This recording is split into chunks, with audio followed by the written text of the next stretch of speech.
Panama, survival of the fittest. What is grievance? The baggage of old thought and emotion. Lao Tzu.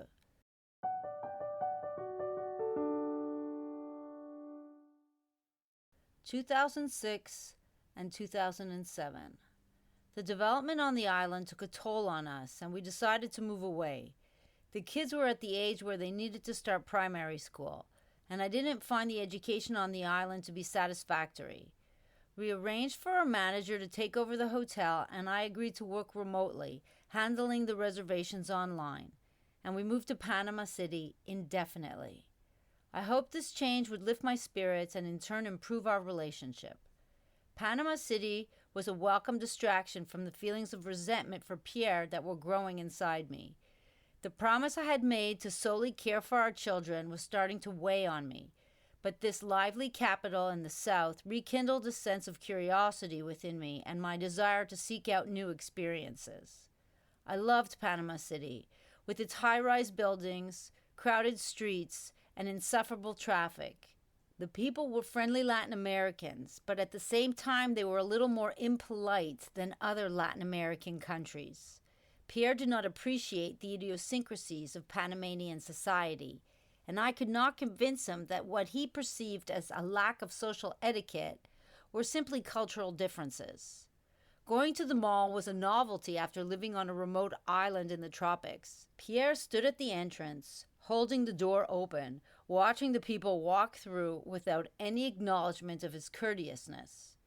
"They think I'm their doorman," he said in disgust, as he stood, still holding the door. "They don't look at me, and they don't say thank you."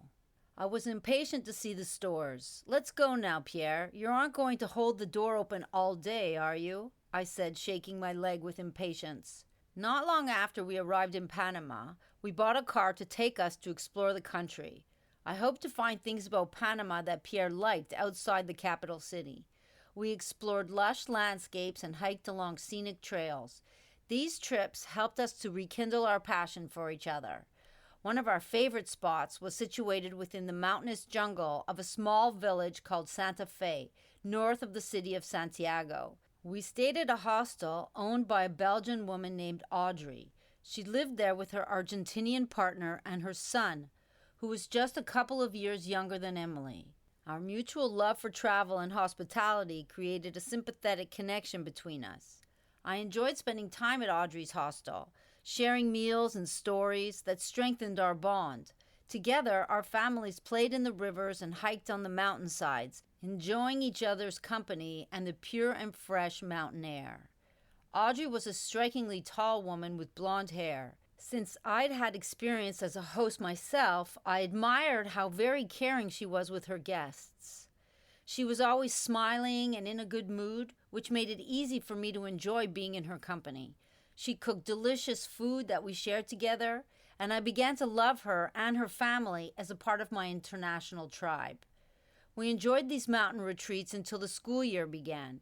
The kids were enrolled at the international French school known as Paul Gauguin in Panama City. In Roatan, Olivier and Emilie primarily learned to speak English, and I hoped that if they could learn to speak French, it would help them communicate with their father. As school got underway, I organized play dates for the kids and made friends with the other mothers. Pierre didn't like my new friends. He called them fancy women who never did anything with their lives besides accompany their husbands to live abroad. This cultural contrast bothered Pierre. I had taken the mountain man, whom I found by the sea, and brought him to a bustling city, and I thought it was somehow going to work out. To keep his sanity, Pierre explored the rivers and jungle around the city on the weekdays, and we continued to explore the rest of the country on weekends and holidays. It seemed that as long as we went to the mountains on the weekends, Pierre was able to cope with life in Panama. I hoped to calm Pierre's anger that built up throughout the week. Every Friday, we drove 2 hours to a town called El Valle, where we took long hikes in nature. That went well until they began to widen the highway, which created Sunday afternoon traffic jams. This started to disrupt our weekend peace. A 2-hour drive turned into an excruciating 6-hour ordeal, and the drives back from our weekend getaways became very stressful. Typical of a Frenchman, Pierre was quite vocal while driving.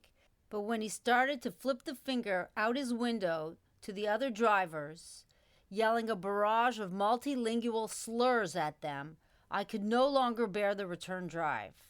"Shit, whore, move, you stupid idiot," he shouted in French with his window down. "Pierre, please don't yell like that," I said quietly. "Did you see how that asshole cut me off?" he said. Of course I saw, Pierre. "But can't you stay calm?" I tried to placate him, but that seemed to make him even more enraged. "These people don't know how to drive. They're idiots," he ranted on. I can only imagine what mechanisms our children develop to handle their father's cussing and hollering every Sunday evening. There were times I had an urge to throw myself out of the moving car just to escape the suffocating tension. Everything always seemed worse when Pierre had his foot on the accelerator pedal. For my own sanity, I put an end to the weekend outings. However, without his mountain escapes, Pierre's frustration grew and he withdrew, which led to him spending more time sulking in bed. The strain within our home started to negatively impact the children. Emilie started experiencing exclusion at school. I wasn't setting a positive example for my daughter as she witnessed her father speaking to me in harsh tones, which may have been a part of the French culture, but where is the limit when the culture overflows into abusive language? Consequently, Emilie became a target for bullying by the other kids. It was as though she had a sign plastered to her forehead, inviting them to mistreat her. Compounded on top of the bullying at school, Emilie had a brother at home who modeled Pierre's disrespectful behavior. Olivier didn't resort to verbal or physical attacks. Instead, he disregarded her boundaries. He took her things without permission and made promises to her that he never intended to keep, which over time eroded her trust. "Come on, Emilie, if you play Game Boy with me, I'll play whatever you want," he said. Emilie agreed to his deals because she wanted her brother's approval, but he repeatedly let her down by not keeping his end of the agreement. He dismissed her protests and waited for me to intervene to settle their disputes.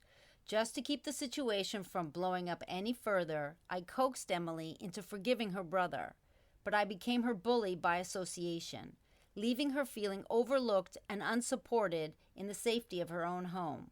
In my attempts to address Olivier's behavior, I found myself raising my voice and yelling far too often. However, despite my efforts, Olivier lived by the philosophy that any attention, whether good or bad, reinforced his actions. By Christmas, Emilie had her first breakdown. I connected her with a therapist named Sole from Ecuador. Her name meant sun in Spanish. Sole became a beacon of light in our lives. Through holistic therapies such as aura healing, sound healing, and color healing, Sole helped Emilie boost her self-esteem and enabled her to get through the remainder of the school year with strength and confidence. Olivier's response to the escalating tension with Pierre at home manifested in severe digestive issues. This compelled us to embark on a search through medical clinics, looking for solutions to alleviate his discomfort and restore his well-being. It was at this point, when he was about 7 years old, that I began to notice how he struggled to understand what I was saying, frequently responding with a drawn-out "what?" and then waiting for me to repeat myself. I took him for hearing tests, all of which confirmed that he could hear well. It became clear to me that the issue lay in his ability to process the information. So instead of repeating myself, I adapted my reply to "what?" with a question. "What do you think I just said?" I asked him, and then I waited for his response. As someone accustomed to communicating quickly, waiting for Olivier to absorb what he had heard was difficult for me. However, with the extra time to process, he demonstrated to me that he understood, but he needed extra time to repeat back what I had said. "So you can hear me, but you can't understand me?" I asked him on our way home from this fourth hearing test. "What, Mama? I don't know," he answered with his usual nervous demeanor. I realized that the world moved too fast for my son, but I didn't know how to get it to slow down. In the midst of Olivier's struggle with comprehension, he immersed himself in books, diligently expanding his comprehension and vocabulary. He studied the thesaurus and carried around a notebook to jot down the new words he used to make himself feel smarter and compensate for his general lack of understanding. In our second year in Panama, Isabella joined us from Roatan to assist with the household tasks and help me care for the children. We made an exchange. She enrolled in university and studied during the day, and I signed up for classes to learn to dance salsa, and she watched the kids in the evenings. I scheduled classes every evening of the week, and I went to social dancing with my friends on the weekends. With Isabella's support, I felt I could forgive Pierre for his absence in our daily routine. While I was going deeper into my salsa practice, Pierre's disdain for the people of Panama became a source of arguments, similar to the ones I had with Mark over his hostility toward the local islanders in Roatan. Pierre, it is their education. They didn't learn to say thank you like in France. I tried to explain to him that they were friendly once you got to know them, but to no avail. They have no manners and I don't like them, he told me indignantly, unwilling to see it from another point of view, which did not make our integration into this new location easy.